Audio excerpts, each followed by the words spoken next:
अस्सलामुअलैकुम नाज़रीन कराम, नई वीडियो में आपको खुश आमदीद कहते हैं। कल एक बहुत बड़ी डेवलपमेंट हुई थी और आज उसका एक और नतीजा निकला है। ख़बरें ये आ रही हैं कि आज जो SIFC की मीटिंग होनी थी उससे पहले शहबाज शरीफ और आर्मी चीफ़ की एक लंबी मुलाकात हुई है। अदलिया के साथ मामलात सब के सामने हैं, सियासी मामलात सब के सामने हैं, मौशी मामलात सब के सामने हैं। लेकिन नाज़रीन कराम, मैं डिफरेंट एंगल से हर चीज़ को देखता हूँ। डॉट कनेक्टिंग बड़ी इंपॉर्टेंट है ऐसी सिचुएशन में। हमारा मुल्क वो मुल्क है इस वक्त के जहाँ पे लिटरली मौसम का हाल भी खबर देने वाले अपनी मर्ज़ी से नहीं दे सकते, बल्कि जो इन्हें उधर से व्हाट्सएप आता है वही बताना पड़ता है। ये सिर्फ आपको समझाने के लिए है कि मीडिया किस कदर कंट्रोल में है, मीडिया में कैसे पंजे गाड़े हुए हैं कुछ स्याह कुव्वतों ने। तो फिर यहाँ सवाल पैदा होता है कि एक दिन एक बात की जाती है और अगले दिन एक तवील मुलाकात होती है। पहले ये शॉर्ट सा क्लिप सुने, पहले इसमें क्या धमकियाँ दी जा रही हैं, और अगर आपको लगता है कि ये किसी ने अपने पास से बात कर दी और इसकी इजाज़त नहीं है या व्हाट्सएप पे ये नहीं कहा गया कि करो, तो मेरे ख्याल में फिर हम सभी अहमकों की जन्नत में रहते हैं। इसका बड़ा जिक्र हो रहा है और ये मैं पहला नहीं हूँ जो ये चलाने लगा हूँ, जो आप पहली बार देख रहे हैं, लेकिन इससे पहले सारे डॉट्स आगे कनेक्ट होंगे, इसलिए मैं ये क्लिप आपको सुनाना चाहता हूँ, मुलाहिजा करें।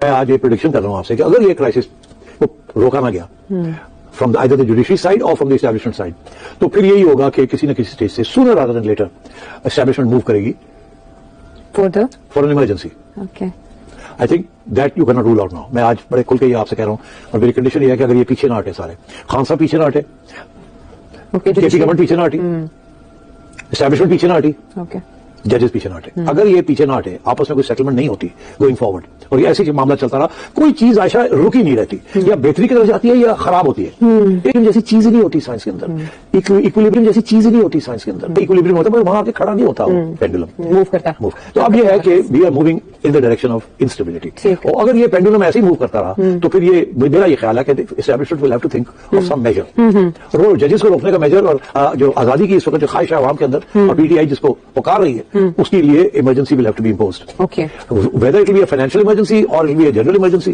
or it will be some special emergency, I can't say. मगर क्या जब इमरजेंसी लगेगी तो बहुत सी पाबंदियां लग जाएंगी, मगर अगर मसला अभी जी नाज़रीन इकराम, थोड़ी सी इसमें मज़ीद भी गुफ्तगू है कि अगर एमरजेंसी लगे तो जजेस एमरजेंसी को ख़त्म भी कर सकते हैं, तो फिर जजेस को ही फारिग कर दिया जाएगा। इस्टेब्लिशमेंट का नाम लेकर पाकिस्तान में बैठा हुआ कोई बंदा इतनी बड़ी बात कर सकता है कि इस्टेब्लिशमेंट एमरजेंसी लगा सकती है। एमरजेंसी आपको पता है कि मुशर्रफ ने 2007 में लगाई थी, तो मुशर्रफ को सजाए मौत दी जा चुकी है। सुप्रीम कोर्ट इस फैसले की तौसीक कर चुकी है। मुशर्रफ को कानूनी तौर पर सजाए मौत एमरजेंसी लगाने पर हुई, उसके बावजूद टीवी पर एक बंदा बोल सकता है कि इस्टेब्लिशमेंट एमरजेंसी लगाने जा रही है, जजेस को भी फारिग करने जा रही है, ख़ास तौर पर उस वक्त जब जजेस और इस्टेब्लिशमेंट की लड़ाई पीक पर है। लड़ाई क्या है? ज़ाहिर है इस्टेब्लिशमेंट इनके घरों में घुस गई, कैमरे लगा दिए, इनके घर वालों को अगवा कर लिया, तो लड़ाई जजेस ने तो नहीं छेड़ी, जजेस ने तो इंसाफ देने का बेड़ा उठाया हुआ है। बहरहाल यहाँ से अब आपने समझना है, एक दिन पहले यह खबर चलाई जाती है कि एमरजेंसी लगने जा रही है, अब कोई और रास्ता नहीं है, सब पीछे ना हटे, अगर अदलिया पीछे ना हटी, अगर इमरान खान खामोश ना हुआ, अगर KP के गवर्नमेंट पीछे ना हटी, तो हम एमरजेंसी लगा देंगे। अगले दिन फिर सुबह शहबाज शरीफ से तवील तरीन मुलाकात होती है। अब आपने इन दो डॉट्स को कनेक्ट करना है, पहले एक दिन ये खबर और फिर अगले दिन SIFC की मीटिंग थी, वहाँ पर सारी बातें हो सकती थी, लेकिन SIFC की मीटिंग से पहले आर्मी चीफ और शहबाज शरीफ की तवील मुलाकात की वजह। अब आप डॉट्स कनेक्ट कर लें कि क्या मामलात हैं, किस तरफ जा रहे हैं, क्या परेशानी है, क्या गुस्सा है, क्या तशवीश है। मैं अब आपको इसके मज़ीद डॉट्स दिखाने जा रहा हूं ताकि सारे कनेक्ट हो जाएं। नाज़रीन इकराम, पिछले साल जब SIFC बनाई गई तो हमें कहा गया कि मईशत एक साल में ठीक हो जाएगी, मायूसी कुफ्र है, बड़ी अच्छी बात है, तारीफ़ करनी चाहिए। फिर खबरें चलवाई गई एक साल में मईशत ठीक हो जाएगी, मायूसी की बातें प्रोपोगेंडा हैं। बल्कि मैं आपको एक क्लिप भी सुनवाता हूं कि एक साल पहले कौन सी बड़कें मारी गई थी, ये क्लिप सुने। उन्होंने कहा कि जी मैं MBS के पास गया, इस तरह से मैंने बात की, फिर 25 बिलियन उन्होंने कहा मैंने $1-2 बिलियन लेने के लिए नहीं आया हूँ। मैं $25 बिलियन मुझे चाहिए, ये स्कीम है, ये स्टेट ऑफ थिंग्स है, आपको फूड सिक्योरिटी चाहिए, आप हमारे यहाँ आ जाएं, ये हम सारी आप बातें करें। इसके बाद उन्होंने ये कहा कि एक और, जब 25 बिलियन को उन्होंने हाँ कह दिया तो उन्होंने कहा मैं एक और आपसे रिक्वेस्ट करना चाहता हूँ। वो रिक्वेस्ट ये है कि $10 बिलियन आप मुझे जो देंगे वो मैं आपको डॉलर में वापस नहीं करूंगा, वो मैं आपको रुपयों में करूंगा, जिसकी जरूरत आपको यहाँ होगी पाकिस्तानी कंपोनेंट के लिए जो आप उसको लगाएंगे।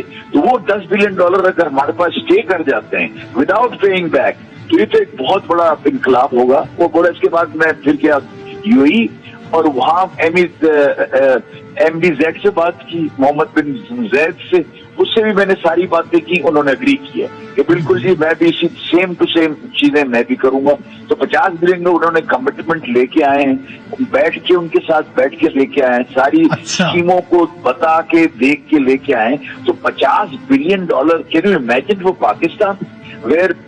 तो ये बढ़ के मारी गई थी कि सऊदी अरब जब गए बड़े साहिब तो वहां उन्होंने कहा कि आप ये कर दें, $25 अरब मैं लेने आया हूं आपसे, मैं $1-2 अरब नहीं लेने आया, और वो $25 अरब जो आप हमें देंगे, $10 अरब मैं पाकिस्तानी रुपयों में आपको वापस करूंगा। वैसे ऐसी बातें करने वालों की अकल पर मातम करने को दिल करता है। कोई बंदा आपको डॉलरों में कर्ज देगा और आप उसे रुपयों में वापस करेंगे और वो कहेगा कि ठीक है, और वो भी $10 अरब, जबकि हमारे जो बिजली के मंसूबे लगे हैं हम रुपयों में बिल पे करते हैं, जबकि हम मुनाफा कंपनियों को डॉलरों में दे रहे हैं, जबकि ये कह रहे हैं कि आप डॉलर लेकर आएं, हम आपको रुपयों में $10 अरब वापस कर देंगे। $25 अरब सऊदी अरब से आ गया था ख्याली पुलाव में, $25 अरब ही यूएई से आ गया था। तो ये साहिब कह रहे हैं कि $50 अरब का बड़े साहब सौदा कर रहे हैं, अब पाकिस्तान में मौजा ही मौजा हैं। तो बड़ी कहानियां सुनाई गई। एक साल बाद रिजल्ट ये है कि 50 साल की सबसे कम सरमायाकारी पाकिस्तान में हुई है, और तहरीक इंसाफ अब इस पे चीख पड़ी है और बोल रही है।